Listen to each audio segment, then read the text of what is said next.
तो देखो यहाँ क्या करना है। यहाँ पे एक ब्लॉक रखा हुआ है और इस फोर्स को ग्रेजुअली इंक्रीज़ किया गया, ठीक है, ज़ीरो से, कि शुरुआत में फोर्स ज़ीरो है, अप्लाइड फोर्स, और फिर धीरे धीरे बढ़ता रहा वो। तो हमने कहा चलो ग्राफ बना दें इसका। सो ग्राफ बनाया, ठीक है। यहाँ पे क्या प्लॉट करना है, applied force.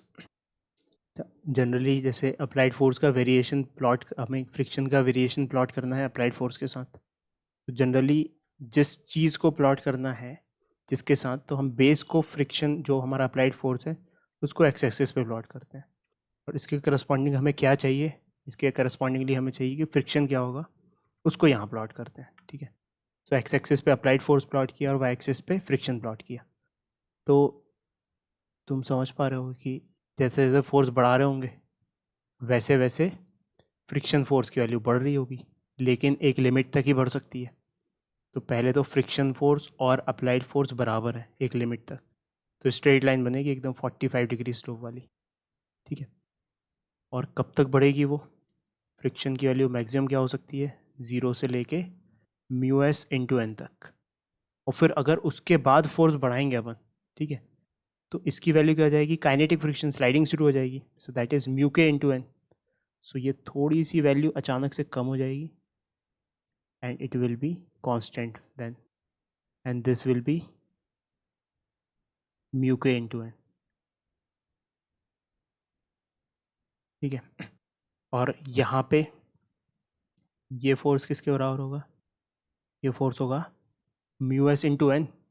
So that is nothing but fric F is equals to mu S into M G. इस केस में नॉर्मल और एम जी बराबर होंगे, तो ये मार्क कर लिया। तो ये बन गया friction force versus applied force का graph. So this is our solution. इसको विजुलाइज करो, एब्जॉर्व करो। सेकेंड ग्राफ बनाना है फ्रिक्शन वर्सेस अप्लाइड फोर्स, ये तो बन गया। उसके बाद एक्सेलरेशन वर्सेस अप्लाइड फोर्स, यानी कि हमारे पास वाई एक्सिस पे आएगा एक्सेलरेशन और एक्स एक्सिस पे आएगा अप्लाइड फोर्स। ये अप्लाइड फोर्स और ये एक्सेलरेशन, ठीक है। अब जब तक स्टैटिक फ्रिक्शन लग रहा है तब तक तो मोशन ही नहीं हो रहा, इसका मतलब इस वैल्यू तक देयर इज़ नो एक्सेलरेशन। तो क्या वैल्यू रहेगी एक्सेलरेशन की, ज़ीरो, यानी कि ऐसे ही चलेगा ग्राफ, ठीक है। उसके बाद फिर जब फ्रिक्शन की वैल्यू से ज़्यादा हो गई अप्लाइड फोर्स की वैल्यू, मतलब कि इधर अप्लाइड फोर्स कितना है, अप्लाइड फोर्स है mu S into M g, and when applied force is greater than mu S into M g, we have net force will be F minus mu के into M g. ये net force हो जाएगा और मास कितना होगा, M, है ना। सो ये अपना एक्सेलरेशन हो जाएगा। अब ये वाली जो चीज़ है, ये F is greater than mu S into M g, greater than equals to, तो म्यू के इंटू एम जी से भी बड़ा रहेगा। सो ये वैल्यू जो है ऊपर जो लिखी है न्यूमरेटर में, ये वैल्यू बड़ी आएगी वन से, है ना। वन से नहीं, सॉरी, ज़ीरो से बड़ी आएगी। ज़ीरो से बड़ी आई, ज़ीरो से बड़ी value divided by something constant, mass तो कांस्टेंट है, तो इसकी वैल्यू ज़ीरो से बड़ी आएगी। तो एक्सेलरेशन ज़ीरो से ना शुरू होते हुए थोड़ा ऊपर से शुरू होगा, यहाँ से कहीं से, और फिर बढ़ता चला जाएगा जैसे जैसे एफ की वैल्यू बढ़ेगी। अगर इसके करस्पॉन्डिंगली हमें यहाँ पे लिखना है कि एक्सेलरेशन कितना होगा, तो लिख देंगे इसको अपन, ये वाली वैल्यू कितनी है, mu S into M G, और तो at F is equals to mu S into M G, acceleration is F की जगह क्या लिख देंगे, mu S into M G minus mu के into M G divided by total mass. तो यहाँ से कितना आ जाएगा, mu S, M G common, और जी एम कैंसिल और G common, mu S into mu K. So इस एक्सेलरेशन की वैल्यू होगी G into mu S into mu K, ठीक है। तो ये जो मैंने लिखा है ये नोट कर लो अच्छे से, इसको रिवाइज करोगे, दो चार बैठ के सोचोगे, तब ये दिमाग में एकदम सिंक्रोनाइज्ड फॉर्म में जाएगा। सो कोई भी डिटेल गलत नोट मत करना, सही नोट करना। तो ये तो एफ जब बड़ा है इस वैल्यू से तब एसिलरेशन इतना आया है। जब एफ छोटा होता mu S into M g से तब तो मूव ही नहीं करता वो, तब तो फ्रिक्शन ही इनसफिशियंट है उसे। अब मतलब कि सफिशियंट फ्रिक्शन मिल रहा है ना। Force, applied force maximum value of friction से कम है तब एसिलेशन ज़ीरो। तो इसलिए यहाँ से यहाँ तक तो ज़ीरो ही है। तो ये है अपना आंसर इस क्वेश्चन का, नोट कर लो इसको।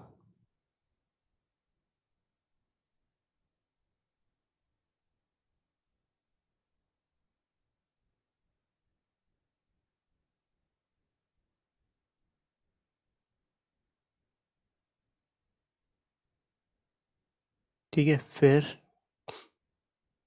एक क्वेश्चन सॉल्व करते हैं। हमारे पास एक सिचुएशन है कि 10 kg का ब्लॉक रखा हुआ है। This block is of 10 kg and it is kept on a rough surface जिसमें स्टैटिक फ्रिक्शन की वैल्यू है 0.5 और काइनेटिक फ्रिक्शन की वैल्यू है 0.6। ठीक है, मतलब नॉट फ्रिक्शन की वैल्यू, उनके कोफिशिएंट्स की वैल्यू। स्टैटिक फ्रिक्शन का कोफिशिएंट है 0.5 और काइनेटिक फ्रिक्शन का कोफिशिएंट है 0.6।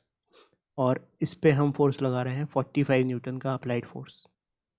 सो सवाल है, विल ब्लॉक मूव और नॉट, विल ब्लॉक मूव और नॉट, ब्लॉक मूव करेगा या नहीं करेगा। तो हमने कहा चलो ठीक है। तो वैसे तुम 1 मिनट का टाइम लेके बताओ मुझे इसका आंसर। यहाँ पे सबसे पहले तो एक चीज़ करेक्ट करो, ये म्यू एस की वैल्यू जनरली ज़्यादा होती है म्यू के से, तो इसको कम करो, 0.6 नहीं 0.4 कर लो। अब देखो 45 न्यूटन का यहाँ पे लग रहा है अप्लाइड फोर्स, मैक्सिमम फ्रिक्शन कितना लग सकता है, मैक्सिमम फ्रिक्शन लग सकता है mu S into N. Mu s कितना है 0.5, और इस केस में तो कोई दिक्कत नहीं है, एम जी ही नॉर्मल को बैलेंस कर रहा होगा। सो नॉर्मल इज़ एम जी, तो 0.5 इंटू एम जी, तो देखना इसकी वैल्यू कितनी आती है, 0.5 इंटू 10 तो ये कितना आया 50 न्यूटन। अब 50 न्यूटन का फ्रिक्शन लग सकता है, लेकिन ये कितना लगा रहा है, ये तो 45 ही लगा रहा है। तो अभी तो फ्रिक्शन और लग सकता है, 45 में तो हिला ही नहीं पाएगा ये से। So this is greater then 45 Newton, applied force से बड़ा है ये। अच्छा, अब कुछ बच्चों में डाउट आ रहा होगा कि अगर मान लो सपोज म्यू के इंटू एन कर दें, तो 0.4 into 100 is equals to 40 newton, तब तो ये छोटा हो गया। तो ये तो काइनेटिक फ्रिक्शन तो तब पिक्चर में आएगा ना जब चलने लगेगा। 50 तक तो पहुंचा ही नहीं है अप्लाइड फोर्स, तो चल तो रहा ही नहीं है। ये बात समझ में आ रही है। ये तो तब पिक्चर में आएगा जब ब्लॉक चलने लगेगा, तो इसका मतलब ये चल ही नहीं रहा है। So it will not move, answer is it will not move. अच्छा, पहले से अगर मूव कर रहा होता तो फिर मूव करता रहता, क्यों, क्योंकि फिर काइनेटिक फ्रिक्शन लग रहा होता 40 न्यूटन। अभी तो स्टैटिक फ्रिक्शन की मैक्सिमम वैल्यू को क्रॉस करना पड़ेगा तब चलेगा ये, जो कि मैक्सिमम वैल्यू कितनी है 50, और अप्लाइड फोर्स 45 ही है, तो नहीं चलेगा। अरे ये बात समझ में।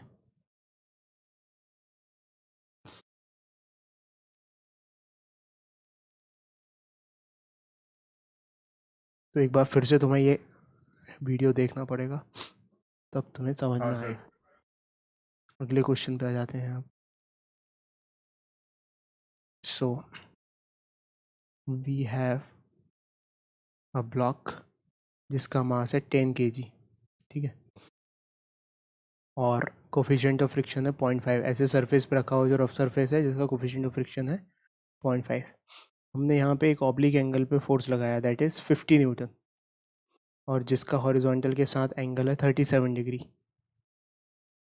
ठीक है, so find acceleration of block. Block का एसिलरेशन बताना है हमें। अगर 50 न्यूटन का फोर्स लग रहा है ऐसे, तो ब्लॉक का एसिलरेशन क्या होगा। बहुत ही आसान सा क्वेश्चन है, सॉल्व कर दो इसको जल्दी से 2 मिनट में। तो देखो यहाँ एफ बी डी बना लेते हैं अपन। ये बन गया एफ बी डी, ठीक है। 50 इधर, 50 को रिजॉल्व कर लेते हैं, जाएगा 50 साइन 37 डिग्री, और यहाँ जाएगा 50 कॉस 37 डिग्री। एम जी नीचे आ जाएगा, नॉर्मल ऊपर आ जाएगा। फ्रिक्शन किस तरफ मार्क होगा, टेंडेंसी टू मूव इस तरफ है, सो फ्रिक्शन लगेगा इस तरफ। ठीक है, फ्रिक्शन की वैल्यू कितनी होगी, मैक्सिमम वैल्यू होगी म्यू इंटू एन। तो देखते हैं इसको काउंटर करने के लिए अप्लाइड फोर्स उससे ज़्यादा है भी या नहीं। तो सारी वैल्यूज़ कैलकुलेट कर लेते हैं सबसे पहले तो। So we have normal plus 50 sine 70 degree 50 sine 37 degree is equals to M जी। तो normal plus 50 sine 37 degree is equals to M जी।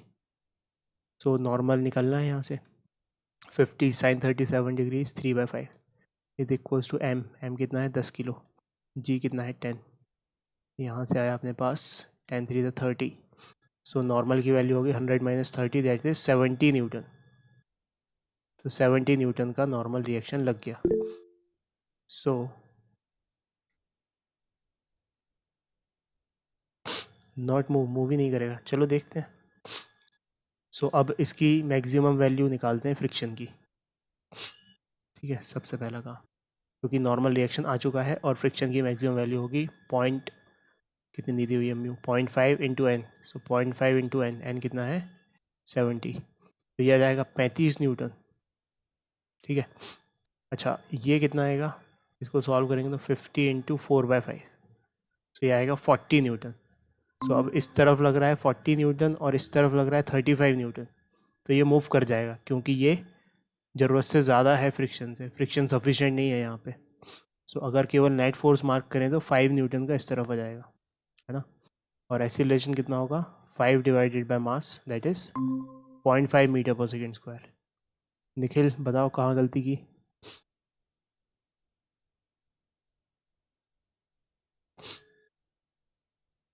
मतलब क्या तुम नहीं एक्सेलरेशन समझ, नेगेटिव हो गया था। एक्सेलरेशन नेगेटिव मैंने गलती से कर दिया था सर, माइनस कर दिया था सर इसमें से इसको। अच्छा, अच्छा 35 माइनस वो कर, अच्छा, ठीक है, अभी समझ में आया ना ये। यहाँ पर। Yes sir. ठीक है, तो आंसर हो जाएगा इसका 0.5 मीटर पर सेकेंड स्क्वायर किस तरफ, टुवर्ड्स राइट। फिर आ जाते हैं हम नेक्स्ट क्वेश्चन पे।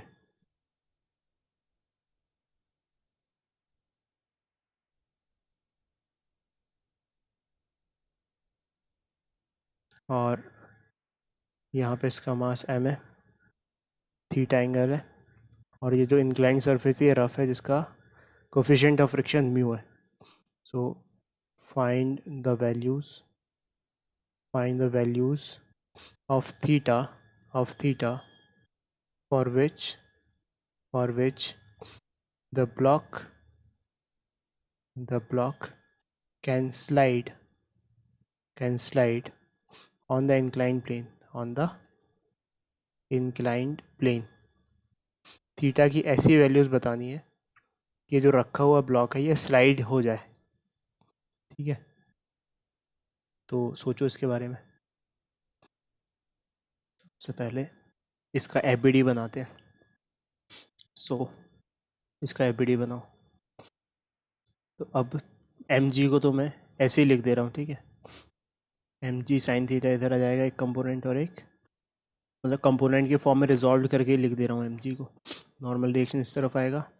अब टेंडेंसी टू मूव किस तरफ है इसकी, ऊपर तो चल नहीं जाएगा कोई, धरती तो नीचे ही स्लाइड करना चाहती है इसे।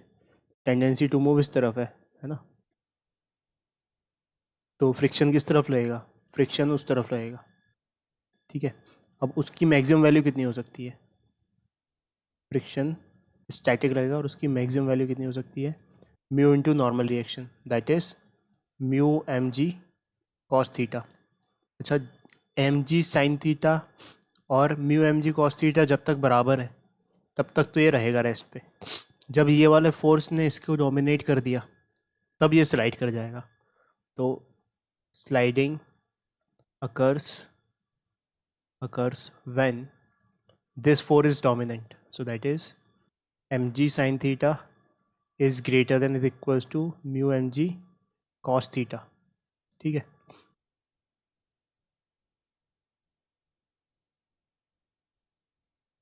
यानी mg से mg कट गया तो क्या बचा, tan theta is greater than mu, है ना। सो अगर tan theta greater than equals to mu हो गया तो अच्छा जब बराबर भी है, अच्छा दोनों जब बराबर भी हो जाए तब भी मूव नहीं करेगा, क्योंकि रेस्ट पे तो इनर्शिया की वजह से रेस्ट पे था तो रेस्ट पे ही रहेगा। लेकिन अगर बड़ा हो जाए तब मूव करेगा, तो इक्वल टू हटा दो वहाँ से, ग्रेटर देन ही लगाओ। तो जब टेन थीटा बड़ा हो गया म्यू से तब ये मूव कर जाएगा। So theta must be greater than ten inverse mu, ये आंसर हो जाएगा। आ रहा है ये चक्कर समझ में हर्षिता? हाँ सर। मतलब समझ में आ रहा है क्या ये कॉन्सेप्ट? देखो हमने क्या किया है, हाँ एक बार फिर से। पर उतना अच्छे से हाँ एक बार फिर से, क्या सिचुएशन है, हमसे पूछा गया कि बताओ ये कितना थीटा पे स्लाइड कर जाएगा। तो हमने सोचा कि वैसे अगर मान लो हॉरिजॉन्टल होता है ये थीटा ज़ीरो, तब तो स्लाइड नहीं करता। थोड़ा सा बढ़ाते थीटा एक दो डिग्री, तब भी हो सकता है स्लाइड नहीं करता।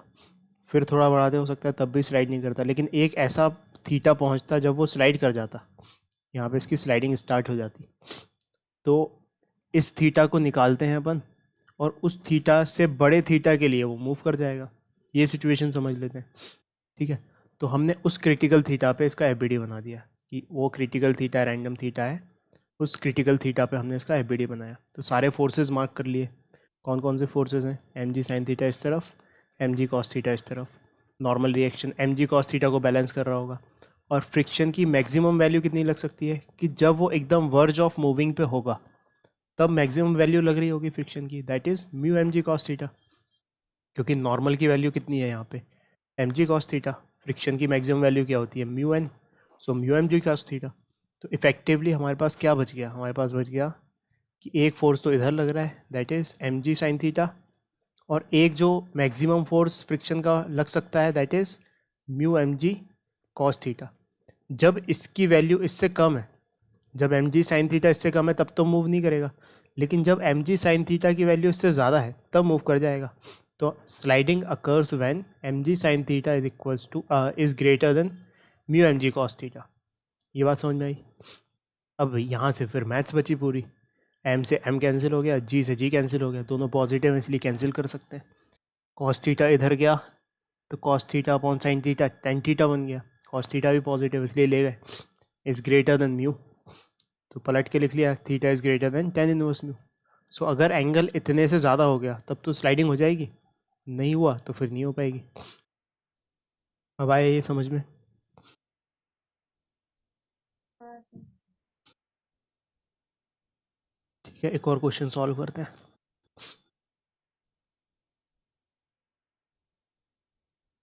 We have an incline plane for which angle of inclination is 37 degree, and the mass of the block which is kept on the inclined plane is m.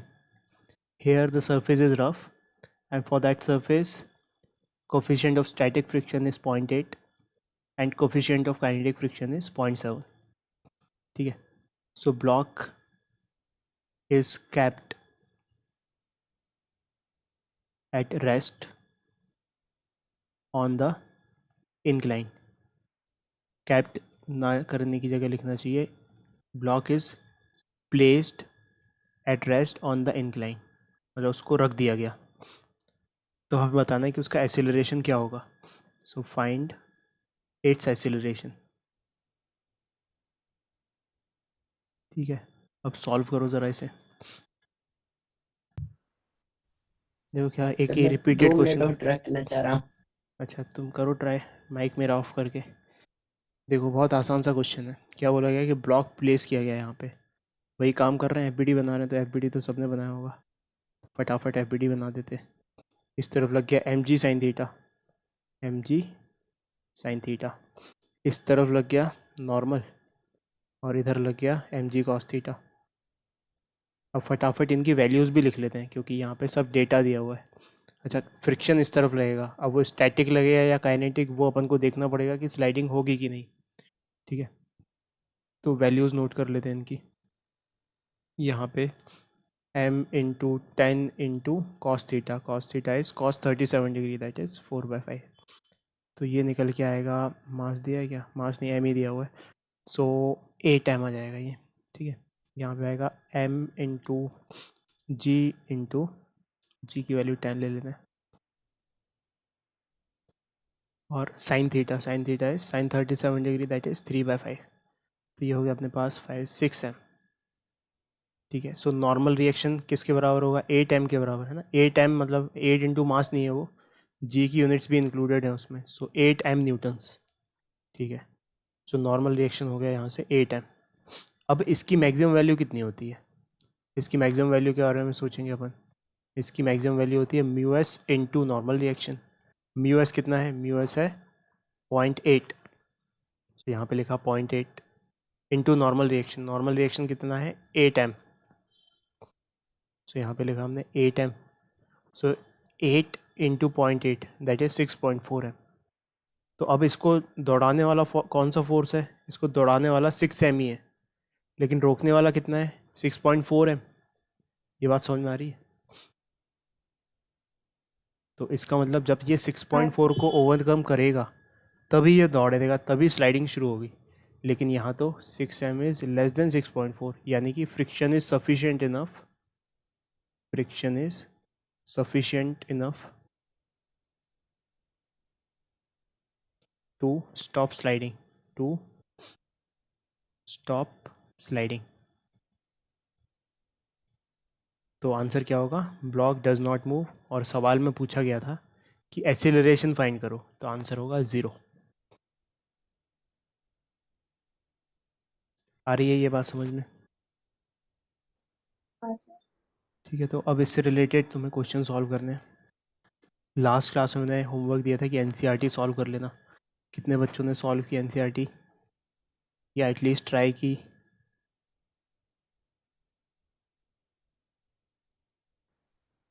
किसी ने भी नहीं? ऐसा नहीं करना चाहिए। तो आ जाओ क्वेश्चन नंबर